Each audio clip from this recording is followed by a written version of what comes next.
Okay, here we are again at the center of where Sylvia Likens died, the center of the storm. As I've said, this lot contained two houses at that time. The one on the corner was a double occupied by Gertrude and her 7 children, and Jenny and Sylvia Likens. And at this end of the lot lived Phyllis Vermillion and her husband. And we're going to have some words to say about Phyllis here in this video, and they are not going to be nice. I have very much contempt for her now.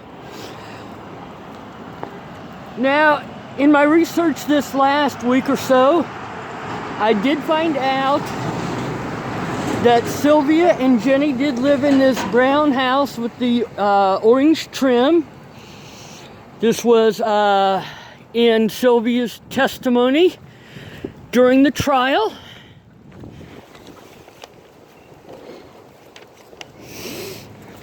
Now, I said in my last video on this that I thought that they had refrained from striking and leaving marks on Sylvia's face until later in the story, and I was incorrect about that. Cute little dog. So I apologize for misspeaking there.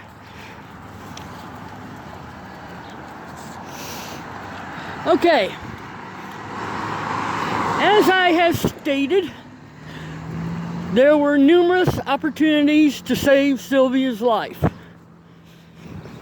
And I thought until I found the court testimony that it was an open secret among the children. No. A whole lot of adults knew this was going on and never said a word.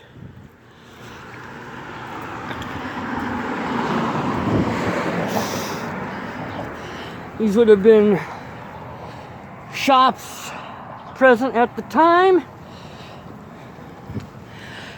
I tried to find out when the building that the Family Dollar is in was built and couldn't find that, but I actually suspect that was a grocery store in the neighborhood at the time.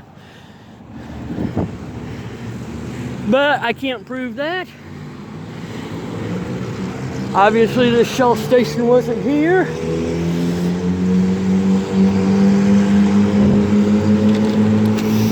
But yeah, lots of adults knew about this, including, I am sure, many of the people she took laundry in for.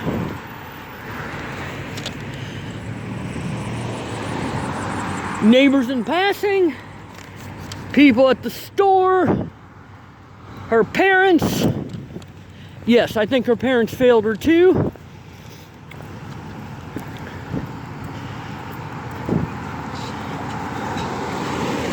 Okay, hold on a second here while I get across the street. And we'll be crossing the street again here. And one thing in reading the trial transcripts, and I haven't gotten through all the police officer testimony, but I've read the important stuff from the major players in this case. But apparently nobody even came forward after Sylvia died to say, yes, I saw something. I didn't know it was this bad, etc., ad nauseum.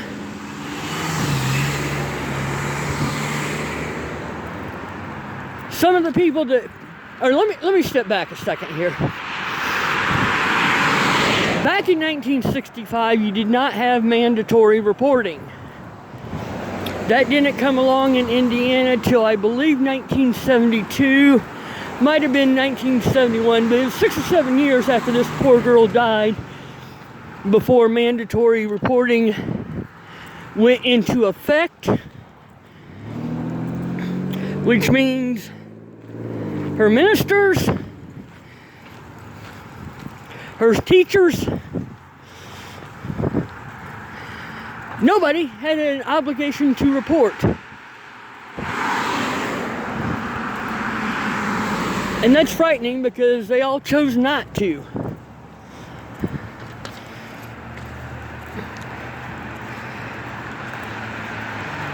Okay, here. I'm not going to go back to my notes here until just a second here.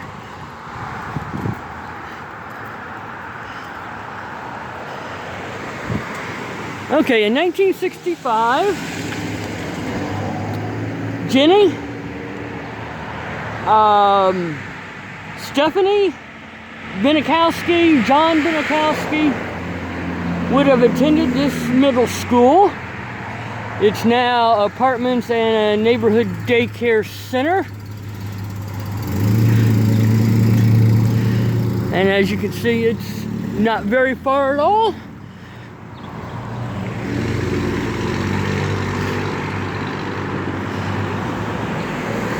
And it's right across the street from the firehouse where we started the actual story of her death in part 2. Now we're actually heading down to the grounds of Thompson Consumer Electronics, which back in the 60s was RCA.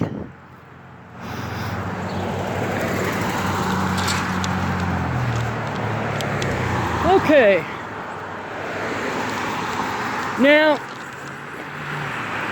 on the 50th anniversary of Sylvia's death, one of the local news channels did a brief story on the anniversary, and they had talked to their older sister Diane, and she told the media that Sylvia's screams could be heard 4 houses away.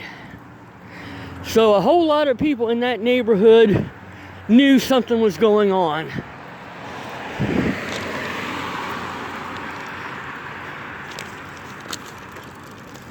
Okay, I think I already covered that. Okay, during the time the girls were staying with the Baniszewskis, their parents came to see them 8 to 10 times, and they never seemed to notice anything was going on. Now granted, most of these visits were in the presence of Gertrude, and as Jenny would testify in court, she was afraid to say anything because she was afraid Gertrude would beat her to death. And honestly, I think if they had gotten away with this, Jenny would have been next. But we'll get more into that. So yeah, her parents were not real observant. Matter of fact, the only time during those 8 to 10 visits that the girls were alone with their parents was when they took them out to get a soda. And I guess they had said at the time they were hungry. But anyway, they at least got a soda out of it. That would have been here back in 1965. Now, a girl named Judy Duke, who was charged in this as a juvenile, she was 12 years old at the time and 13 years old at the trial, tried to tell her mother what was going on, and her mother said,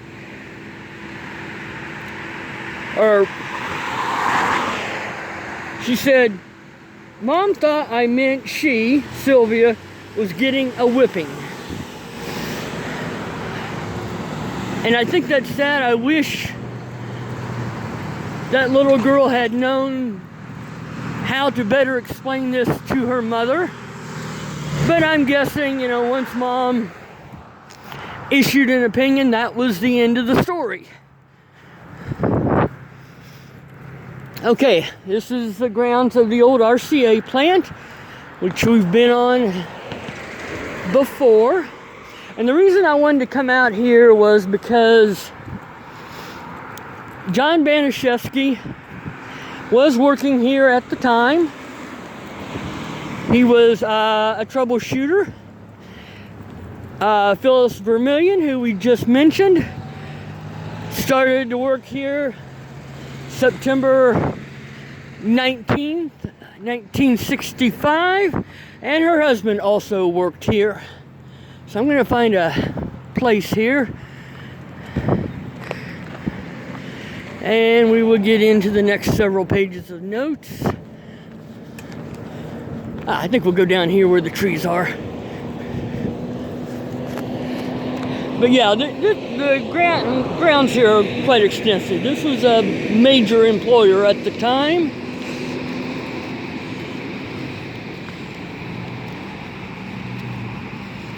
I'd like to see something get in here again.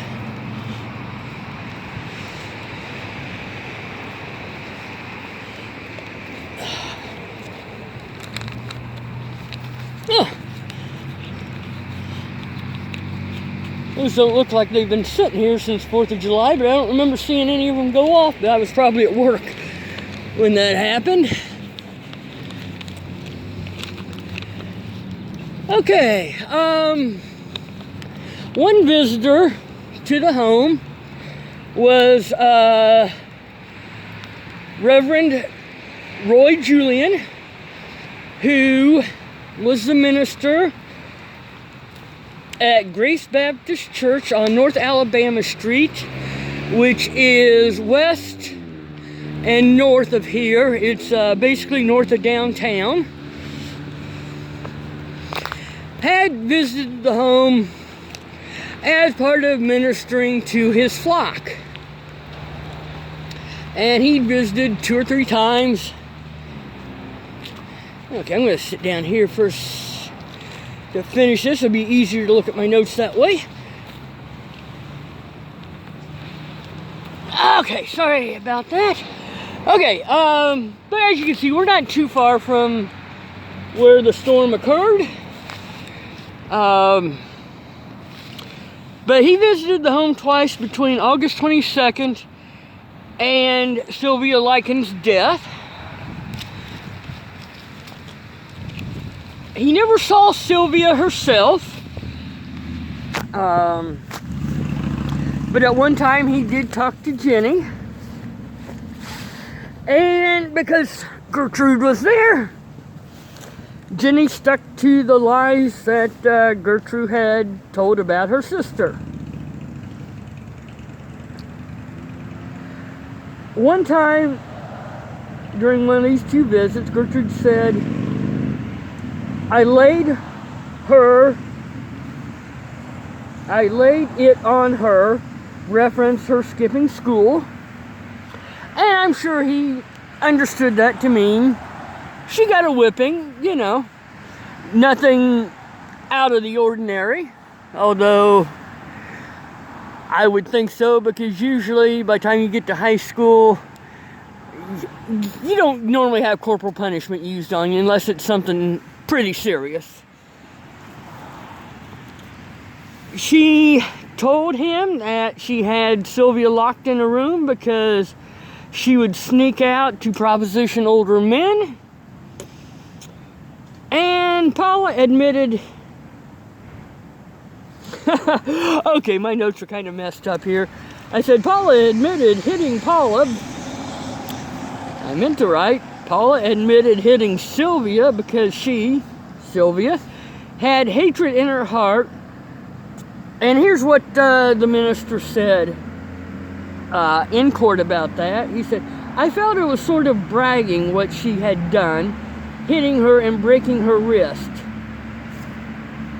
And he also thought that Paula was having a spiritual decline.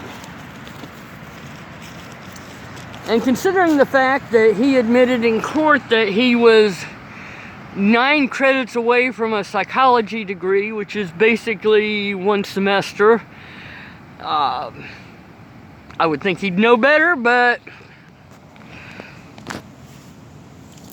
be that as it may. Now, one neighbor did make a report, And he made this to the Health and Hospital Corporation of Marion County, Board of Health today, Children and Protective Services. I think the way the nurse described her role and such, it was a kind of a mixed bag organization. But yes, a neighbor finally did make a report, probably right around the 1st of August, maybe a little bit later, depending on how quick they got somebody assigned to investigate this. Now, Barbara Sanders was the public health nurse that visited. She had told Gertrude that the department had received an anonymous complaint about children, notice that's multiple, with open running sores in this household.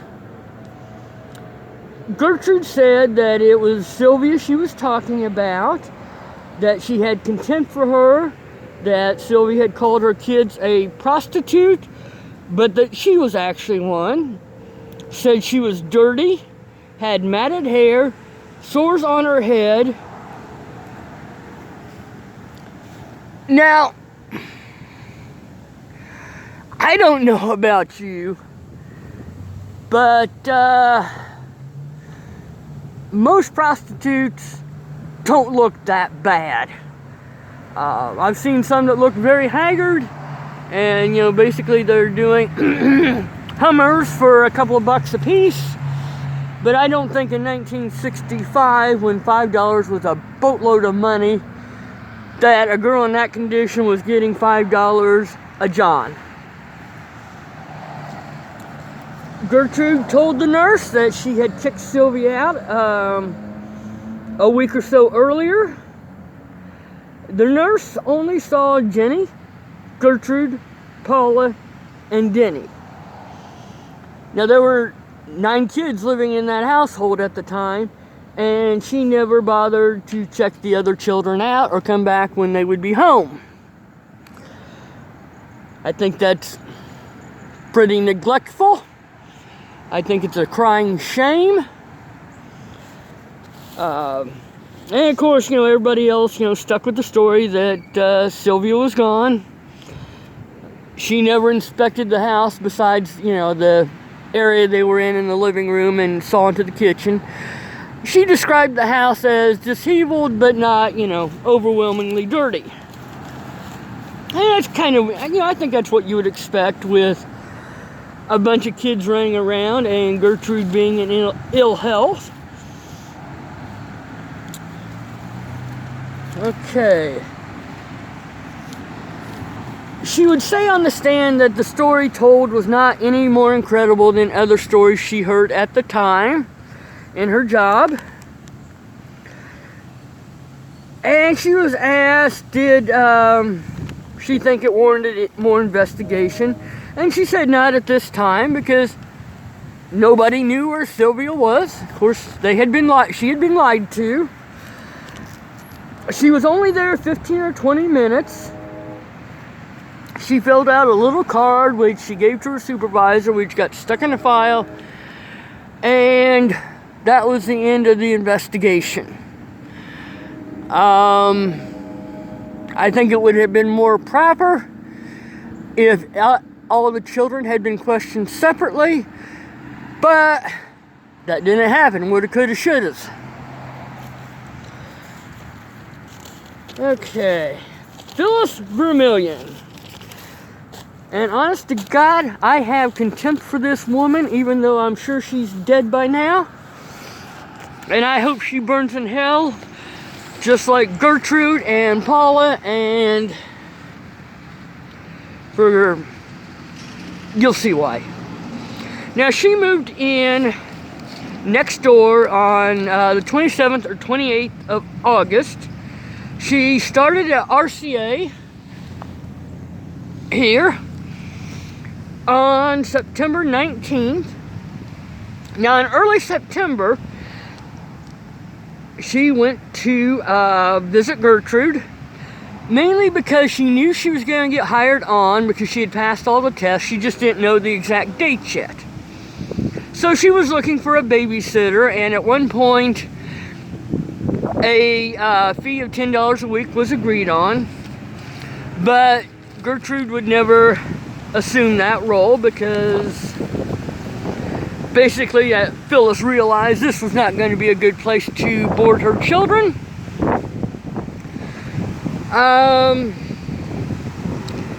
During that first visit, Phyllis witnessed the abuse.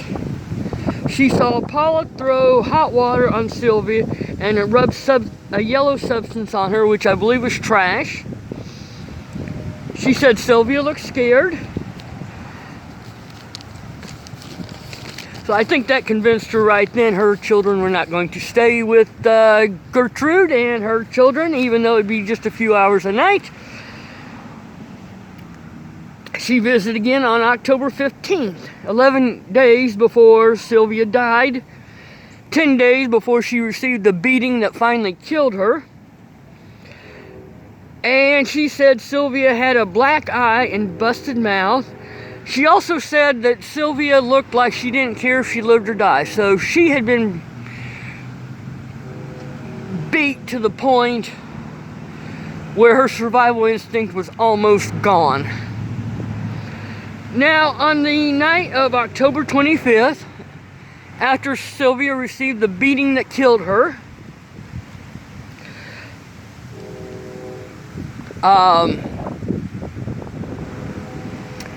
okay, that's slightly wrong, but okay. On October 25th, she left for work at 3 o'clock because she had to be on the line at 3:45.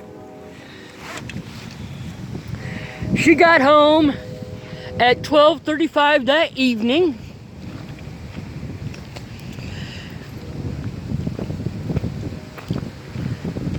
She and her husband heard noises coming from the Baniszewski home.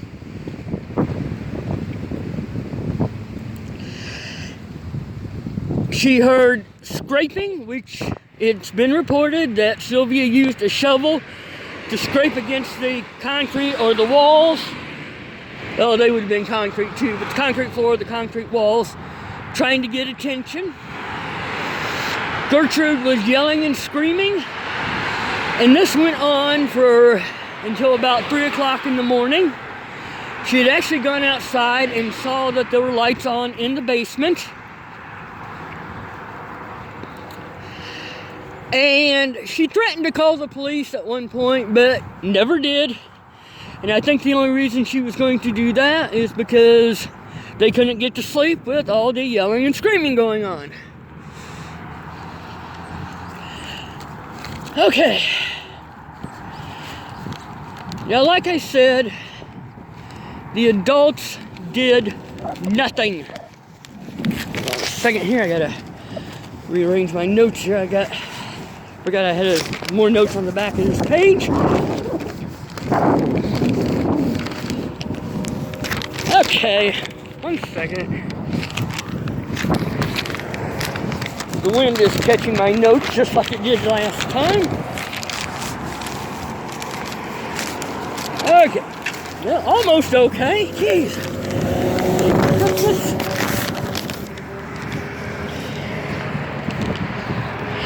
Now, at one point, there was some conflict between Gertrude and the person who lived in the other apartment because apparently they shared the basement.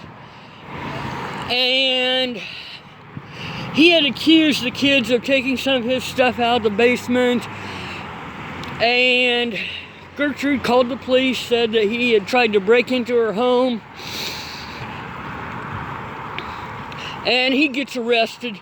Now, Phyllis never contacted the police about what she'd seen going on with Sylvia, even after this hit the media. And it was front page news for months. But she had seen something about this incident in the newspaper in April. So she contacted the police to tell them that he had not broken into the house and that it had actually been an argument between the two, and Gertrude had lied. And she didn't, like I said, this was late April. I mean, about 3 weeks before she testified. And as it happened to be, she ended up talking to a man called Sergeant Kaiser, who was the lead investigator on the Sylvia Likens death. So it was apparently during this conversation that the police found out what she knew. And that testimony actually surprised me a bit, because I would have thought the police would have talked to more of the neighbors, but apparently they thought they had more than enough evidence from all the kids telling what happened. Because trust me, once the truth came out, they all started singing like little jaybirds.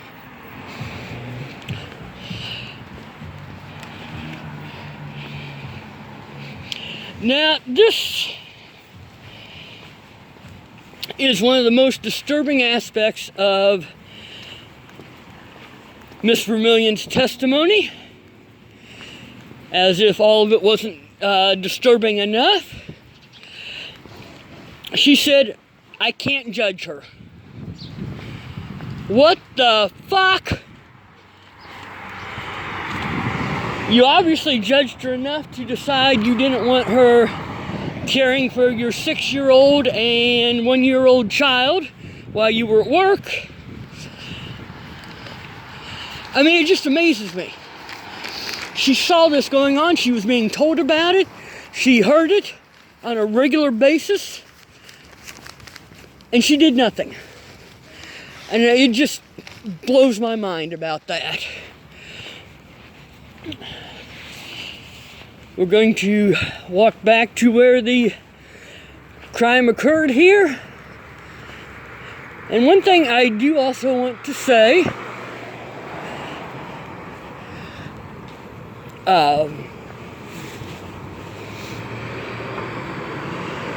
let this car pass.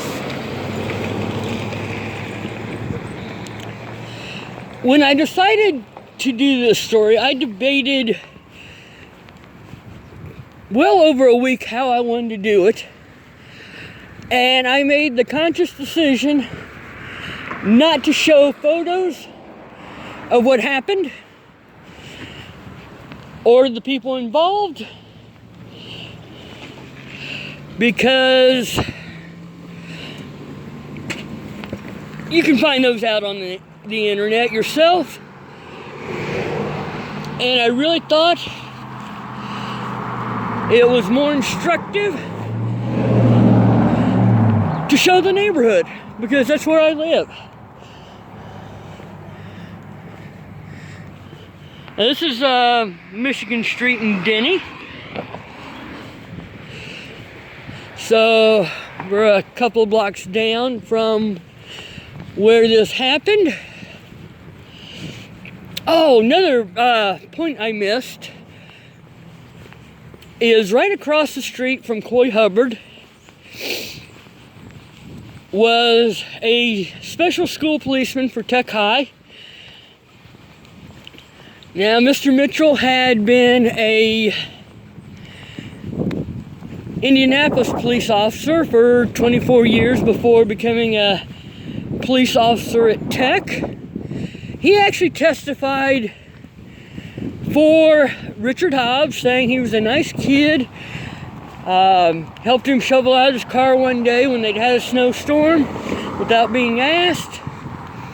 And I'm sure he was perfectly nice to everybody but Sylvia, because Gertrude was encouraging the children in this behavior and activities.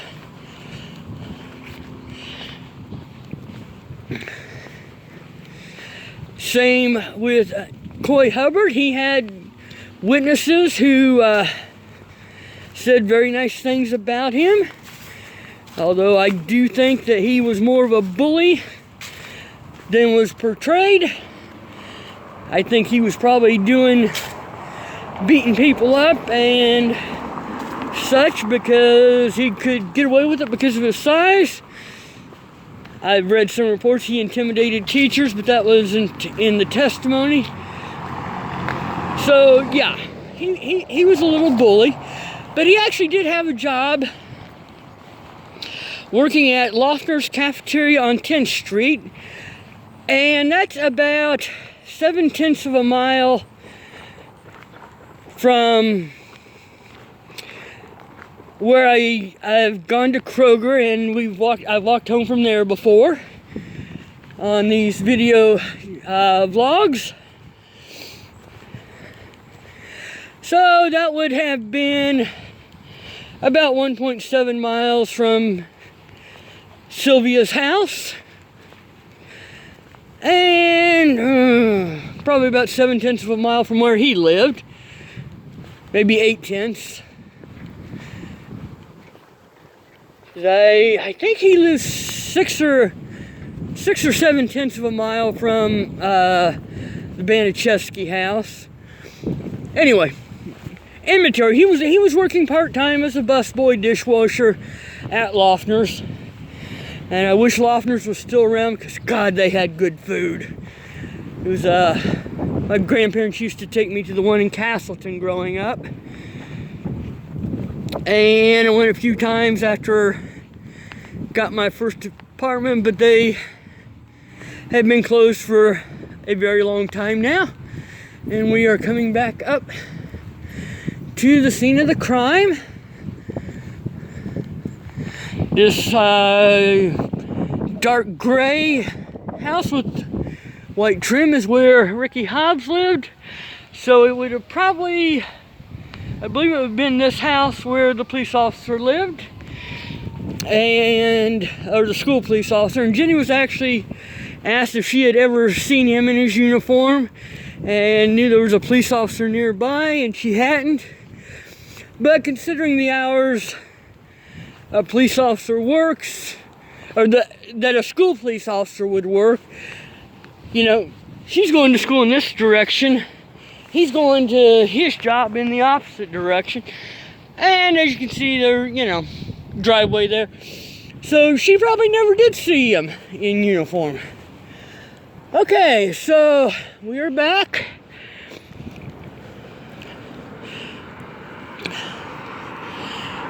So many opportunities to save her life, and we know at least one adult, Phyllis Vermillion, saw the abuse going on and did